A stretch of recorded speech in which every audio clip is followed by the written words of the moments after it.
ಒಂದೂರಲ್ಲಿ ತಂದೆ ಮತ್ತು 4 ಜನ ಮಕ್ಕಳು ವಾಸವಾಗಿರ್ತಾರಂತೆ. ಮಕ್ಕಳು ಬಹಳ ಶ್ರಮದಿಂದ ಪ್ರಾಮಾಣಿಕತೆಯಿಂದ ದುಡಿತಾ ಇರ್ತಾರಂತೆ.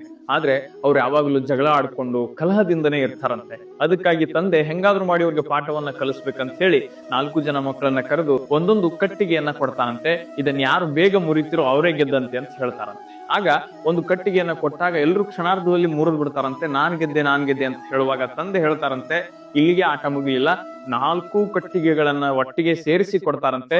ಇದನ್ನ ಯಾರು ಬೇಗ ಮುರಿತೀರಿ ನೋಡೋಣ ಅಂತ ಹೇಳಿದಾಗ 4 ಕಟ್ಟಿಗೆಗಳನ್ನ ಒಟ್ಟಿಗೆ ಸೇರಿಸಿ ಅವರಿಗೆ ಮುರಿಯೋದಕ್ಕಾಗೋದಿಲ್ವಂತೆ. ಎಲ್ರೂ ಪ್ರಯತ್ನ ಪಟ್ಟು ಸಾಕಾಗಿ ತಂದೆ ಬಳಿಗೆ ನಿಂತ್ಕೊಂಡು 4 ಒಟ್ಟಿಗೆ ಸೇರಿಸಿ ಮುರಿಯೋದಕ್ಕಾಗೋದಿಲ್ಲ ಅಂತ ಹೇಳ್ತಾರಂತೆ. ಆಗ ತಂದೆ ಹೇಳ್ತಾರಂತೆ, ಈ ಕಟ್ಟಿಗೆಗಳಂತೆ ನಿಮ್ಮ ಜೀವನ ಕೂಡ.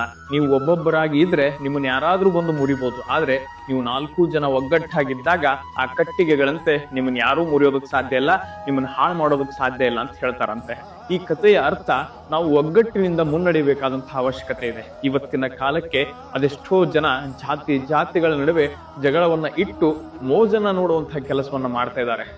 ಜಾತಿಗಳ ನಡುವೆ ಕಲಹಗಳನ್ನ ಹಚ್ಚಿ